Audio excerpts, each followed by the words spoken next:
محمد سليمان أبيكر محادي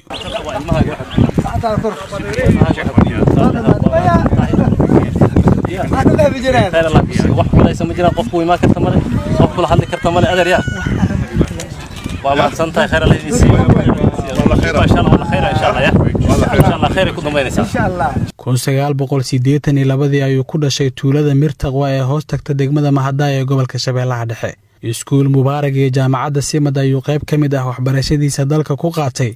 halka waxbarashada heerka koowaad ee jaamacadda uu ku soo qaatay waddanka Uganda waxa uu bartay culumta maareynta maamulka fursadaha ay dhaxalsiisay dawladnimada iyo dadaalkiisa shakhsiyadeed waxa uu ku gaaray inuu howlaha ciidanka daris u noqdo 10 sano ee tagtay wadamada Uganda iyo Turkiga ayuu ku soo qaatay tabta dagaalka iyo hogaaminta xilliyada adag mar iyo labo ka badan ayuu u baxay tababar ciidan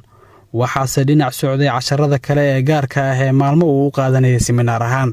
Danaane Ceelsaliini oo Dhiigle iyo tuulooyin kale ayuu qayb ka ahaa gulufkii argagixisada looga saaray waxa uu taliye u ahaa ururka Gorgor oo ah ciidamada commandoska danab ee ka tirsan militariga Soomaaliya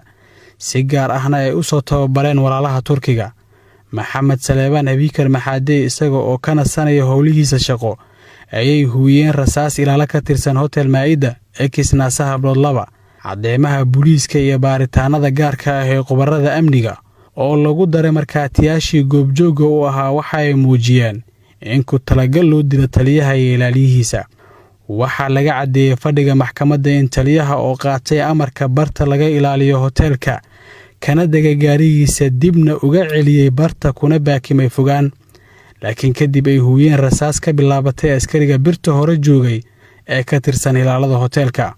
madaxa shaybaarka cilmiyeysan ee booliiska forensic ayaa cadeeyay isku dhiganka tijaabada fooqa iyo gumaca goobta inay lahaayeen afarta qore ee maxkamadda lala keenay afarta u xiran dilka taliyihii Gorgor iyo Ismaaciil Maxamuud Maxamed oo ilaalo u ahaa taliyaha gaashaanle sare Xasan Cali Nuur Shuute gudoomiyaha maxkamadda darajada koowaad ee ciidamada qalabka sida ayaa u akhriyay xukunka maxkamadda kadib laba fadhi oo maxkamadeentooda dhigaysatay ilaalada loo haysto dilka taliyihii Gorgor iyo ilaaliyihiisa markay aragtay maxkamaddu dambi muujinta ah qoraalka laga qoray eedeysanaha labaad Juule labo qoraalka warbixinada shaybaarka cilmiyeysan ee ciidanka booliiska Soomaaliyeed saddex sawirada labada marxuum iyo xaashida cadeynta dhakhtarka ee dhimashada afar sawirada goobtii dambiga ka dhacay iyo raadadkii laga helay oo ay ka mid yihiin fooqyadii ka haray rasaastii ay rideen eedeysanayaasha iyo gumicii dilay marxuum Ismaaciil Maxamuud Maxamed shan afartii qoray oo ay eedeysanayaasha ku hubeysnaayeen markay ay dhageysatay maxkamaddu doodii u dhaxaysay dhinacyada kala ah xeeraarinta ciidamada qalabka sida iyo qareennada difaacaya eedeysanayaasha sidaa darteed maxkamadda waxay ku kala xukuntay in kow dable xooga Xasan Shuute Cusmaan labo dable booliis Juule Gaabo Ibraahin waxay maxkamaddu ku xukuntay dil toogasho ah oo ah qisaasta marxuum Maxamed Suleymaan Abikar Maxaade